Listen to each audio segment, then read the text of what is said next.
எபேசியர் 4:27 தேவன் நமக்கு கட்டளையிட்டிருக்கின்றார், பிசாசுக்கு இடம் கொடுக்காமல் இருங்கள் என்று.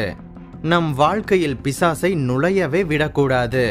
இந்த பிசாசு எங்கிருந்து வருகின்றான், எப்படி செயல்படுகின்றான் என்பதை பற்றி தெரிந்து கொள்ள வேத வசனங்களை பற்றிய அறிவு நமக்கு தேவை.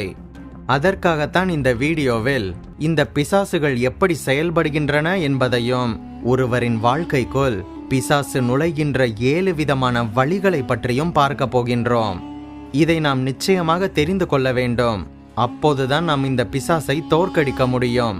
வீடியோக்கு ஒரு லைக் பண்ணிட்டு கடைசி வர பாருங்க. நம் Bible wisdom Tamil channel notifications உங்களுக்கு வரவில்லை என்றால் பெல் பட்டனை கிளிக் செய்து ஆல் என்கின்ற ஆப்ஷனை செலக்ட் செய்து கொள்ளுங்கள். முதலாவதாக நமது வாழ்க்கைக்குள் கலகம் செய்து பிசாசு உள்ளே நுழைவான். அழிவுக்கு நேராக நடத்தும் முதல் படி கலகம் செய்யும் ஆவிதான். 1 சாமுவேல் 15:23 தேவனுடைய கட்டளைக்கு சவுல் கீழ்ப்படியாததினால் சாமுவேல் தீர்க்கதரிசி இரண்டகம் பண்ணுதல், பில்லி சூனிய பாவத்திற்கும், முரட்டாட்டம் பண்ணுதல், அவபக்திக்கும், விக்கிரக ஆராதனைக்கும் சரியாக இருக்கின்றது. நீர் கர்த்தருடைய வார்த்தைகளை புறக்கணித்தபடியினாலே அவர் உம்மை ராஜாவாக இராதபடிக்கு புறக்கணித்து தள்ளினார் என்று கூறியதை பார்க்கின்றோம். சவுல் ராஜா இப்படியாக கலகம் செய்ததினால் கர்த்தருடைய ஆவி சவுலை விட்டு நீங்கினார். கர்த்தரால் வரவிடப்பட்ட ஒரு பொல்லாத ஆவி சவுலை கலங்க பண்ணி கொண்டிருந்தது என்று 1 சாமுவேல் 16:14 சொல்கின்றது. சவுல் தனது சமாதானத்தை இழந்து பிசாசுகளினால் அடிமைப்படுத்தப்பட்டு மிகவும் அலைக்கழிக்கப்பட்டார் என்று பார்க்கின்றோம். இன்றைய காலத்தில் பெற்றோர்களை எதிர்த்து நிற்கின்ற அநேக பிள்ளைகள் போதை மருந்துக்கும் பாலியல் இச்சைக்கும் அடிமைப்படுகின்றனர். பெற்றோர்கள் அவர்களை தட்டி கேட்பதை அவர்களால் பொறுத்து கொள்ள முடியவில்லை, கலகம் செய்கின்றனர். பிள்ளைகள் மட்டுமல்ல, பெற்றோர்களும் கூட கலகத்தோடு கூட சேர்த்து அதிகாரத்தின் மீதும் வெறுப்பு கொள்கின்றனர். தேவன் மீதும் அவர் வார்த்தையின் மீதும் வெறுப்பு. சில சமயங்களில் தன் மீதே வெறுப்பு ஏற்படுகின்றது. இப்படியாக கலகம் செய்யும் போதுதான் சாத்தான் நமது வாழ்க்கைக்குள் நுழைகின்றான். இப்படி கலகம் செய்து சாத்தான் நமது வாழ்க்கையில் நுழைவதற்கு சந்தர்ப்பமே அளித்து விடாதீர்கள். இரண்டாவதாக, நாவின் மாறுபாடுகள் வழியாக பிசாசு உள்ளே நுழைவான். நாம் பேசுகின்ற உரையாடல்கள், பாஷை, பேச்சு ஆகியவற்றின் மூலமாக பிசாசு நமக்குள் நுழைந்து விடுவான். மரணமும் ஜீவனும் நாவின் அதிகாரத்தில் இருக்கின்றது என்று நமது பைபிள் போதிக்கின்றது. வேதாகமம் சொல்கின்றது, தன் வாயை காக்கிறவன் தன் பிராணனை காக்கின்றான், அதாவது தனது உயிரை காக்கின்றான். தன் உதடுகளை விரிவாய் திறக்கின்றவனோ கலக்கமடைகின்றான் என்று நீதிமொழிகள் 13:3 சொல்கின்றது. நாம் பயனற்ற வார்த்தைகளை பேசும்போது சாத்தான் நமக்குள் குடிகொள்வான்.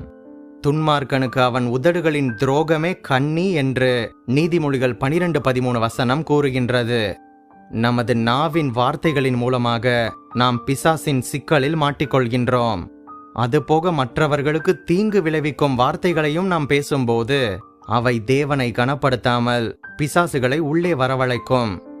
எப்போதுமே பிசாசினால் நாம் நமது மனதில் என்ன நினைக்கின்றோம் என்பதை அறிய முடியாது. ஆனால் நமது வாயிலிருந்து வெளிப்படும் வார்த்தைகளின் மூலமாக அவன் நாம் என்ன நினைக்கின்றோம், நமது மனதில் என்ன நிறைந்திருக்கின்றது, நமது வாழ்க்கையில் என்ன பிரச்சனைகள் நடந்து கொண்டிருக்கின்றது என்பதை அறிந்து கொள்வான். இந்த நாவின் வார்த்தை என்பது ஒரு இருவழி பாதையானபடியினால் மற்றவர்கள் உங்களிடம் பேசும் வார்த்தைகளை குறித்தும் நாம் கவனமாக இருக்க வேண்டும். ஏனென்றால் வார்த்தைகளுக்கு பின்விளைவு உண்டு. முதலாவதாக, மற்றவர்களிடம் பிரச்சனைகளை கூறி அவர்களிடம் புலம்புவதை நிறுத்துங்கள். நீங்கள் புலம்புவது அனைத்தையுமே பிசாசும் கேட்டுக்கொண்டிருக்கின்றான். ஒருவேளை உங்களது வாழ்க்கை சூழ்நிலை தலைகீழாக இருக்கலாம், காரியங்கள் எல்லாமே மாறுதலாக இருக்கலாம். ஆனால் அந்த பிரச்சனைகளையே நாம் பேசிக் கொண்டிருந்தால் எந்தவித பயனும் இல்லை. இந்த சமயத்தில்தான் சூழ்நிலைகள் எல்லாமே நமக்கு மாறுபாடாக இருக்கும்போதுதான் விசுவாசமான வார்த்தைகளை நாம் பேச வேண்டும். ஆகவே வார்த்தைகளில் நாம் மிகவும் ஜாக்கிரதையாக இருக்க வேண்டும். மூன்றாவதாக, விமர்சிக்கின்ற, குற்றப்படுத்தும் ஆவியின் வழியாக பிசாசு உள்ளே நுழைவான். மற்றவர்களை காயப்படுத்தி எதிர்மறையான காரியங்களை பேசி நல்லவற்றை விட்டுவிட்டு தீயவற்றையே தேடி அலைகின்றவர்களை சந்தித்திருக்கின்றீர்களா?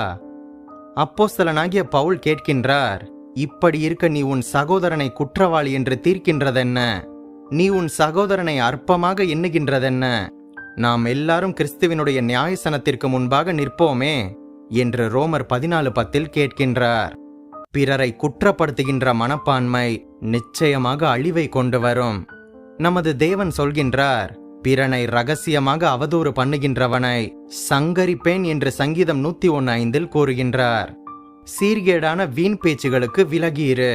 அவைகளால் அவர்கள் அதிக அவபக்தி உள்ளவர்களாவார்கள். அவர்களுடைய வார்த்தை அரிப்பிளவை போல படரும் என்று 2 தீமோத்தேயு 2:16-17 பார்க்கின்றோம். நாம் மற்றவர்களை பாராட்டுகின்றோமோ இல்லையோ, நிச்சயமாக அவர்களை குறை சொல்லவோ, அவர்களை பற்றி விமர்சிக்கவோ, அவர்களை பற்றி பின்னால் பேசவோ கூடாது.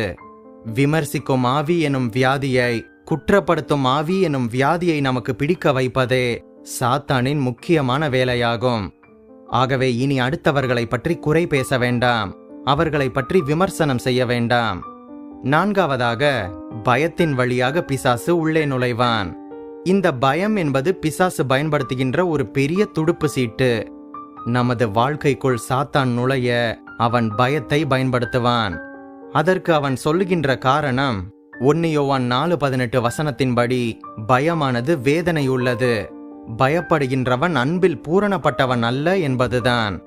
பயம் நம்மை தாக்கும்போது அந்த பயம் நம்மை நாசப்படுத்தி வேதனை உண்டாக்கி கட்டுக்கடங்காத விளைவுகளை அது விளைவிக்கும். பயத்தில் இருப்பவர்களை நீங்கள் பார்த்திருக்கின்றீர்களா? அவர்கள் தங்களது பலத்தையே இழந்து, ஒரு கான்ஃபிடன்ஸையே இழந்து உதவியற்ற நிலையில் இருப்பார்கள். காரணம், பிசாசு பயன்படுத்துகின்ற சக்தி வாய்ந்த ஆயுதம் இந்த பயம்தான். பயம் பிசாசின் தன்மையுடையது, திடீரென்று நம்மை தாக்கக்கூடியது. இந்த பயத்தை நாம் வெல்ல வேண்டும் என்றால் நாம் தேவனுடைய வார்த்தையில் நிலைத்திருக்க வேண்டும். பயம் நமது மனதிலே லைட்டாக வரும்போதே ஆரம்பத்திலேயே அதை முறியடித்து விட வேண்டும்.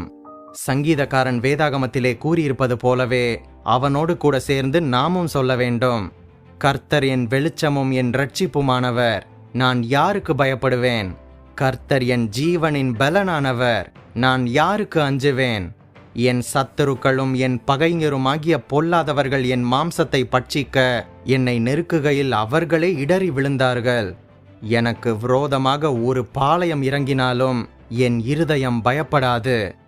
என் மேல் யுத்தம் எழும்பினாலும் இதிலே நான் நம்பிக்கையாக இருப்பேன் என்று சங்கீதம் 27:1-3 நாம் திரும்ப திரும்ப நமக்கு பயம் வரும்போதெல்லாம் அறிக்கை செய்து கொண்டே இருக்க வேண்டும். ஒன்று நமது இருதயத்தில் விசுவாசம் இருக்க வேண்டும், அல்லது பயம் இருக்க வேண்டும். வேதாகமம் சொல்கின்றது, விசுவாசம் இல்லாமல் தேவனுக்கு பிரியமாக இருக்க முடியாது என்று. விசுவாசம் இல்லாமல் தேவனிடம் எதையும் பெற்றுக்கொள்ள முடியாது என்றும் நமது வேதாகமம் போதிக்கின்றது. ஆகவே இருதயத்தில் பயம் வரும்போதே நாம் அதை விசுவாசமாக பேசி அந்த பயத்தை நீக்கிவிட வேண்டும். இப்படியாக நாம் விசுவாசமாக பேசும்போது பயம் மட்டுமல்ல, நம்மை சுற்றி இருக்கின்ற பிரச்சனைகள் அனைத்துமே நம்மை விட்டு போய்விடும். அனைத்தையும் கர்த்தர் பார்த்து கொள்வார். 5வதாக, சோம்பேறித்தனத்தின் வழியாக பிசாசு உள்ளே நுழைவான். அசதியாக, உற்சாகமின்றி, வேலை செய்ய மனமின்றி இருக்கும் ஒரு மனிதன் சபிக்கப்பட்டவன். ஆகவே சோம்பேறித்தனத்திலிருந்து நாம் விலகி இருக்க வேண்டும் என்று தேவன் சொல்கின்றார். தேவனுடைய வார்த்தை நமக்கு ஆலோசனை சொல்கின்றது, சோம்பேறியின் வழி முள்வேலிக்கு சமானம் என்று நீதிமொழிகள் 15:19 சொல்கின்றது.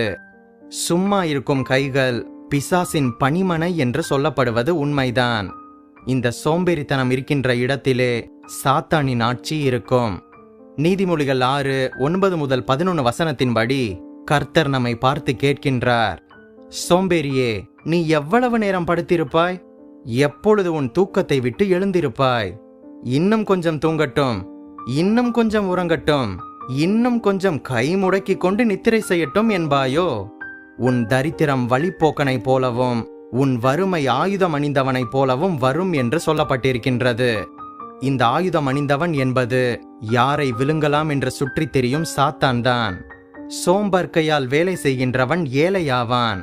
சுறுசுறுப்புள்ளவனின் கையோ செல்வத்தை உண்டாக்கும் என்று நீதிமொழிகள் 10:4 கூறுகின்றதை நாம் நினைவில் வைத்துக் கொள்ள வேண்டும். ஆகவே இனி சோம்பலுக்கும் சோம்பேறித்தனத்திற்கும் இடம் கொடுக்காதீர்கள்.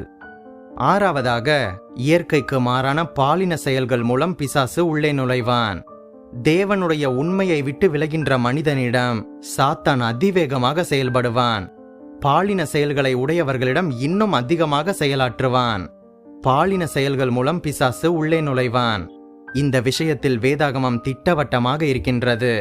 தேவனுடைய சத்தியத்தை அவர்கள் பொய்யாக மாற்றி சிருஷ்டிகரை தொழுது சேவியாமல் சிருஷ்டியை தொழுது சேவித்தார்கள் என்று ரோமர் 1:25 சொல்கின்றது. இவர்களின் மீது தேவ கோபம் இருக்கின்றது. இது நிமித்தம் தேவன் அவர்களை இழிவான இச்சை ரோகங்களுக்கு ஒப்பு கொடுத்தார். அந்தபடியே அவர்களுடைய பெண்கள் சுபாவ அனுபோகத்தை சுபாவத்துக்கு விரோதமான அனுபோகமாக மாற்றினார்கள்.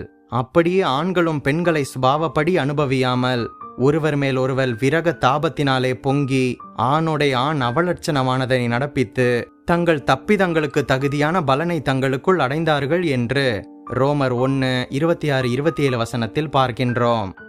இயற்கைக்கு மாறான பாலின செயல்கள் மூலமும் இச்சைகளின் மூலமாகவும் பிசாசு உள்ளே நுழைவான். சர்வ வல்லவரை தள்ளிவிட்டு அவர்கள் சகலவித வேசித்தனத்தினாலும் துரோகங்களினாலும் நிறைந்தார்கள் என்று ரோமர் 1:29 சொல்கின்றது. ஆகவே இந்த சாத்தானின் பாலியல் தாறுமாறுகளுக்கு விலகி இருங்கள். விவாகம் யாவருக்குள்ளும் கனமுள்ளதாகவும் விவாக மஞ்சம் அசூசிப்படாததாகவும் இருப்பதாக. வேசி கல்லறையும் விபச்சாரக்காரரையும் தேவன் நியாயம் தீர்ப்பார் என்று எபிரேயர் 13:4 சொல்கின்றது. இந்த பாவத்திலிருந்து நாம் எப்படி விடுதலை பெறுவது, இச்சைகளிலிருந்து எப்படி விடுதலை பெறுவது என்பதை பற்றிய வீடியோ லிங்க் டிஸ்கிரிப்ஷனில் இருக்கின்றது. இது உங்களுக்கு மிக பயனுள்ளதாக இருக்கும். நிச்சயமாக பாருங்கள். கடைசியாக 7வதாக மாம்சத்தையும் ஆவியையும் கலந்து குழப்பம் உண்டாக்கி அதன் வழியாக பிசாசு உள்ளே நுழைவான். இந்த இயற்கையான உலகில் களவை செய்வதற்கு சில விளைவுகள் இருக்கின்றது. குதிரையையும் கழுதையையும் நாம் சேர்க்கும்போது கோவேரி கழுதை பிறக்கின்றது. ஆனால் இந்த கோவேரி கழுதை இனப்பெருக்கம் செய்ய தகுதியற்றது. அதேபடியே ஆவிக்குரிய உலகத்திலும் நீதியையும் தீமையையும் கலக்கும்போது அதில் ஆபத்து உண்டு. அந்நிய நுகத்திலே அவிசுவாசிகளுடன் பிணைக்கப்படாதிருப்பீர்களாக. நீதிக்கும் அநீதிக்கும் சம்பந்தமேது, ஒளிக்கும் இருளுக்கும் ஐக்கியமேது என்று 2 கொரிந்தியர் 6:14 நமக்கு கட்டளையிடப்பட்டுள்ளது. 6 நாட்கள் உலகத்திற்காகவும் ஞாயிற்றுக்கிழமை மாத்திரம் தேவனுக்காகவும் நாம் வாழ முடியாது. அது சரிப்பட்டு வராது.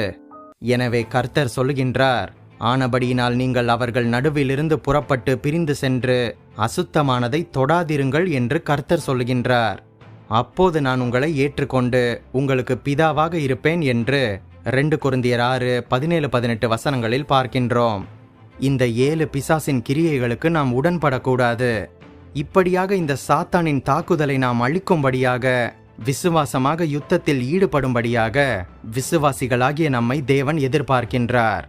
தகுந்த கவசம், சரியான தகவல், உறுதியான பாதுகாப்பு இல்லாமல் இந்த பிசாசுகளை தோற்கடிக்க முடியாது. யுத்தத்திற்குரிய ஆடையை அணியாமல் ஒரு அடி கூட நாம் எடுத்து வைக்கக்கூடாது. ஏனென்றால் எதிரியின் செயல்பாடுகளால் நாம் செயல் இழந்துவிட்டால் தேவனின் சேனையில் செயலாற்றி நாம் பிசாசை தோற்கடிக்க முடியாது. இயேசு இந்த பிரச்சனையை நேரடியாகவே அணுகினார். இயேசு கூறினார், நான் தேவனுடைய விரலினாலே பிசாசுகளை துரத்துகின்றபடியினால் தேவனுடைய ராஜ்யம் உங்களிடத்தில் வந்திருக்கின்றதே என்று அவர் கூறுவதை லூக்கா 11:20 நாம் பார்க்க முடியும். இந்த பலவானாகிய சாத்தானை நாம் கட்டுவதற்கு தேவனுடைய விரல் நமக்கு வேண்டும்.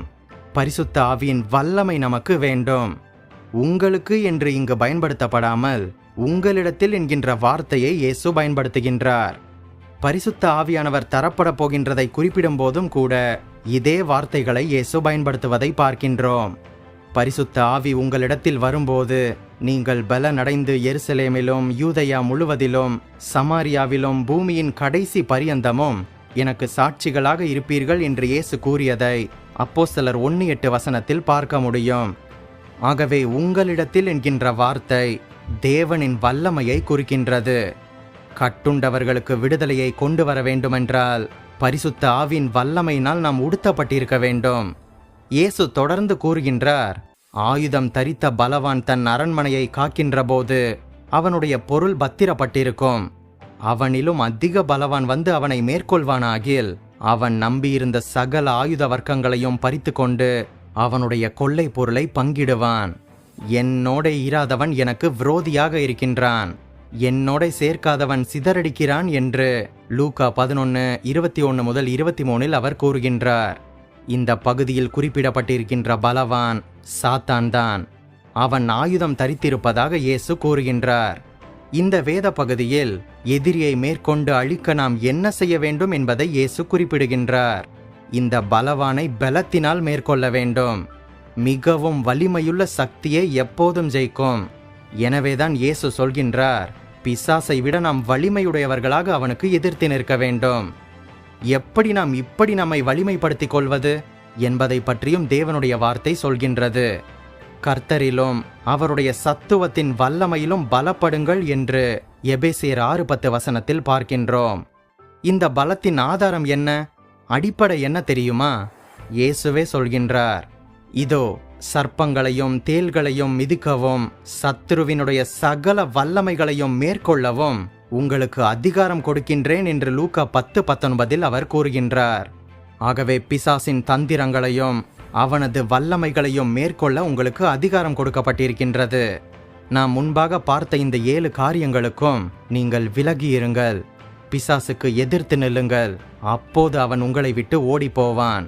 கர்த்தர் நமக்கு எப்போதும் துணை செய்து நமக்கு உதவி செய்வார். நீங்கள் ஆசீர்வதிக்கப்பட்டவர்கள். நம் பைபிள் விஸ்டம் தமிழ் சேனலுக்கு உங்களால் முடிந்த உதவியை செய்யுங்கள்.